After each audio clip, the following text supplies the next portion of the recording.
अस्सलामुअलैकुम। उम्मीद है दोस्तों कि आप सबको पिछले लेक्चर में फैक्टर थ्योरम समझ आया होगा। अगर आपने अभी तक फैक्टर थ्योरम नहीं समझा तो अभी आप लेक्चर 25 बाय बैथमैन लिखें तो आपको वो वीडियो आ जाएगी, आप उसमें फैक्टर थ्योरम समझें और उसके बाद ये वाला लेक्चर देखें। वीडियो शुरू करने से पहले आप सब दोस्तों से गुजारिश है कि जिन दोस्तों ने अभी तक चैनल को सब्सक्राइब नहीं किया वो चैनल को सब्सक्राइब कर लें और इसके साथ साथ वीडियो को अगर समझ आती है तो लाइक भी क्या करें ताकि मुझे पता चल सके कि आप सबको कितनी समझ आई है। और इसके साथ साथ अपने दोस्तों के साथ शेयर करें ताकि उन्हें भी आसान तरीके से मैथ समझ आ सके। तो अब हम शुरू करते हैं अपना क्वेश्चन। तो अब हमारा क्वेश्चन यहाँ पे है।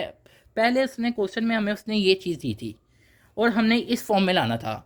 अब उसने हमें ये फॉर्म दे दी है, अब हमने इस फॉर्म में लाना है, यानी अब रिवर्स करना है और फैक्टर थ्योरम से ही करना है। तो अब शुरू करते हैं।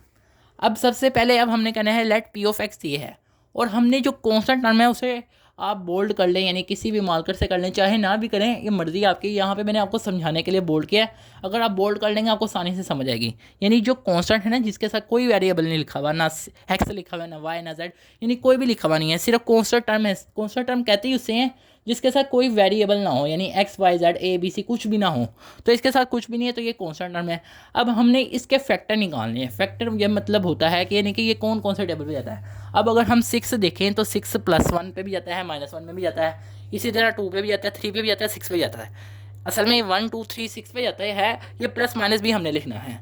ये हमें ऐसा ऐसा समझ आ जाएगी आपको भी कि ये कैसे है। तो ये इसके फैक्टर्स होते हैं जिन टेबल पे जाता है ना, जो 6 है अब जिस टेबल पे जाता है इसके फैक्टर्स हैं।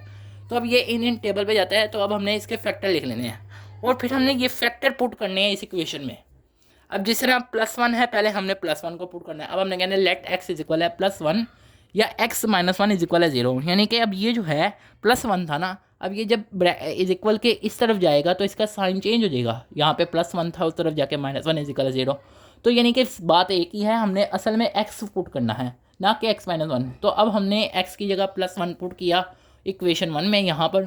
तो अब यहाँ पर देखें, यहाँ पे +1 पुट किया तो +1 का क्यूब -4, x की जगह +1 की जगह स्केयर आ गया और स्केयर है +1 x की जगह, इसी तरह +6 और इनको किया तो ये आंसर नॉट इक्वल टू 0 है। और जैसा कि हमने पढ़ा है कि अगर रिमाइंडर जो है वो 0 के बराबर ना आए तो वो फैक्टर नहीं होता, और अगर 0 के बराबर आ जाए तो वो इसका फैक्टर होता है। अब यहाँ पे 0 के बराबर नहीं आए, इस वजह से हमने यहाँ पे कुछ भी नहीं लिखा क्योंकि ये इसका फैक्टर ही नहीं है। अब इसी तरह अब हमने +1 से नहीं आया तो अब हमने -1 डालना है, -1 लिखना है x की जगह। तो अब -1 लिखा और x की जगह -1 का क्यूब, इसी तरह -4 -1 का स्क्वायर, इसी तरह प्लस की जगह और x की जगह -1 आ गया, इसी तरह +6। और जब हमने इनको किया तब इनका आंसर 0 आया।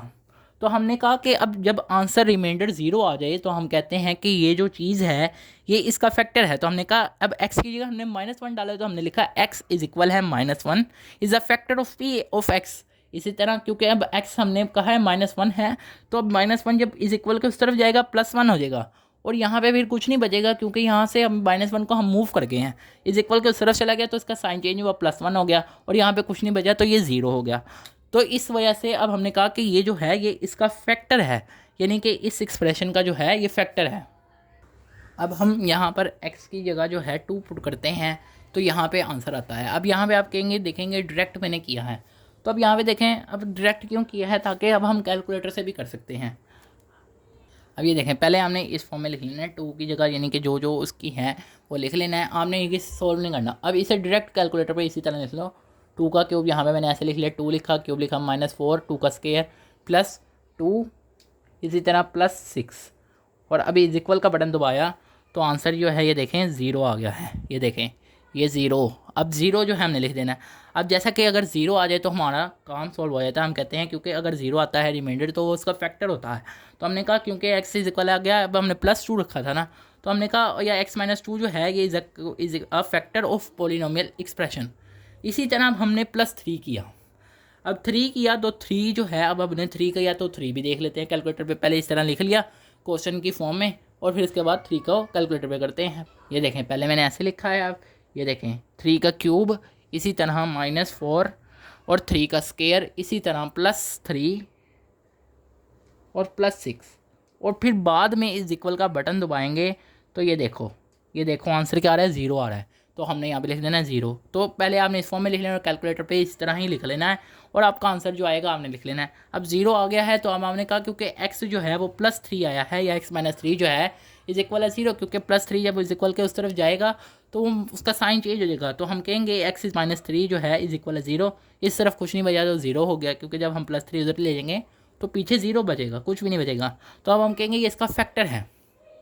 तो अब आप सबके जो दिमाग में, आप सबके माइंड में जो है एक क्वेश्चन होगा कि अब इसके तो फैक्टर जो था वो हमने +-1 वाले भी करके कर लिए चेक, हमने +2 भी कर लिया, हमने -2 नहीं किया। इसी तरह हमने +3 किया है, -3 नहीं किया। इसी तरह हमने +-6 दोनों ही नहीं किए। तो ये हमने क्यों नहीं किए हैं, इसका भी आंसर अभी मैं आपको देता हूँ। अब ये देखें तो ये जो डिग्री है ना, डिग्री असल में होती है कि किसी भी एक्सप्रेशन में जो उसकी सबसे बड़ी पावर होती है वो उसकी डिग्री होती है। अब यहाँ पे देखें तो इसके में सबसे बड़ी जो पावर है वो 3 है, यानी क्यूब है, x3, यानी कि इसकी जो डिग्री है वो 3 है। तो अब डिग्री 3 जो है ये बड़ी इंपॉर्टेंट होती है, डिग्री आपको पता होना चाहिए। अब इसकी डिग्री हमें पता चल गया कि इसकी डिग्री 3 है, तो अब इससे हमें अंदाज़ा होना चाहिए।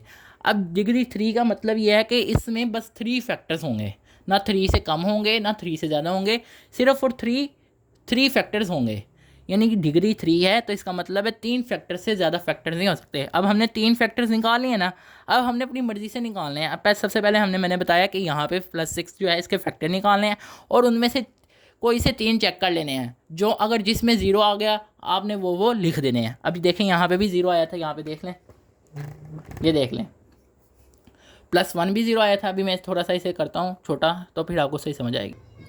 अब ये देखें, ये पूरा क्वेश्चन आ रहा है। अब ये देखें, ये +1 x+1, अब ये 3 फैक्टर्स आ गए ना। अब ये 3 डिग्री का मतलब ये है कि 3 फैक्टर से ज़्यादा फैक्टर्स नहीं आएंगे। ये देखें, x+1 इज इक्वल 0, ये एक फैक्टर है। इसी तरह x-2 ये एक फैक्टर है।